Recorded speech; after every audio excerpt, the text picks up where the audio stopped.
Bonjour François Hadibi. Bonjour. Nous sommes ici en direct des rencontres Culture Tech qui vont commencer dans quelques instants, quelques minutes. Oui, 15 heures. À 15 heures très exactement. Vous êtes donc François Hadibi, excusez-moi, je vous présente. François Hadibi, vous êtes le président et le directeur ? Non, je suis le président du think tank Altaïr, qui est un think tank très ouvert, ouvert à tous ceux qui veulent venir travailler sur les sujets qu'on aborde. Alors c'est les sujets concernant l'émancipation culturelle, mais ça va au-delà des sujets de culture au sens le plus large, la place du spirituel dans la République, le renouvellement des élites, etc. Mais plus particulièrement ce dont on va parler cet après-midi, c'est-à-dire le développement économique de l'écosystème culturel en articulation avec le monde du numérique. Très bien. Alors, ces rencontres Culture Tech, c'est la première édition. Vous l'organisez cette année donc, ici à l'Assemblée nationale.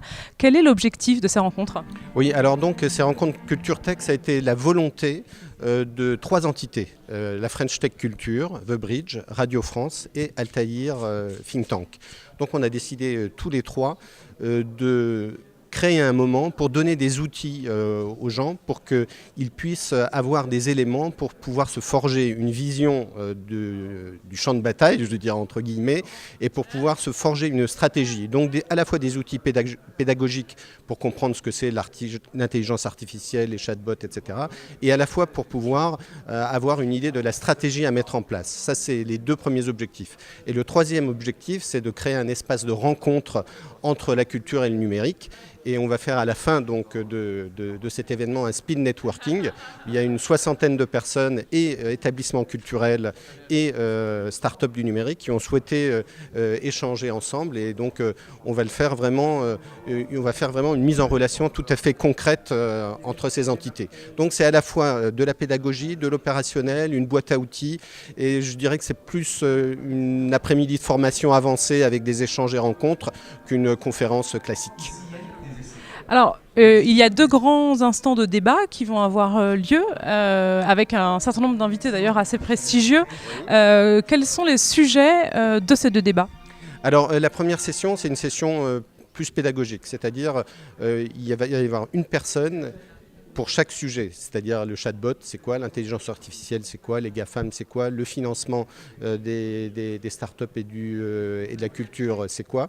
Ensuite, il va y avoir une prise de recul avec 5 ou 6 autres intervenants encore plus prestigieux, si c'est possible, et donc qui vont prendre du recul. Notamment, par exemple, il y a Arnaud Morand, qui est conseiller culturel aux Émirats Arabes Unis, donc qui a eu les mains dans le cambouis pour tout ce qui est la création du Louvre Abu Dhabi, donc qui va nous expliquer la dimension internationale, qui va nous expliquer dans cette dimension internationale comment intervient le numérique, etc. C'est tellement dense et riche que, évidemment, on ne peut pas parler de tout.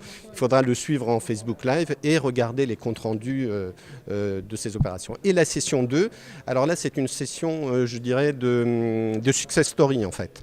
Il va y avoir 5 ou 6 binômes d'établissements culturels de renom qui ont travaillé avec des startups, qui avaient des besoins et les startups ont répondu à ces besoins. Et on va expliquer dans différents domaines comment cette articulation s'est faite. Et là, c'est vraiment le partage d'expériences pratiques et concrets qui va avoir lieu sur la 2e session. Et puis la 3e session, c'est vraiment la mise en application de tout ça. C'est des travaux pratiques, tout le monde va se rencontrer, échanger. Et on a volontairement choisi d'avoir une journée assez dense, donc avec un rythme soutenu, mais pour pouvoir donner tous les éléments à tous les participants. Et puis, même si toutes les questions n'ont pas de réponse immédiate, eh bien, on apportera les réponses dans le futur. Et comme vous aviez dit, c'est la première édition, et donc il y en aura d'autres. Merci beaucoup François de nous avoir présenté ces rencontres. C'est moi qui vous remercie. Voilà, dont on rendra compte très prochainement sur Culture Veille. Merci à vous.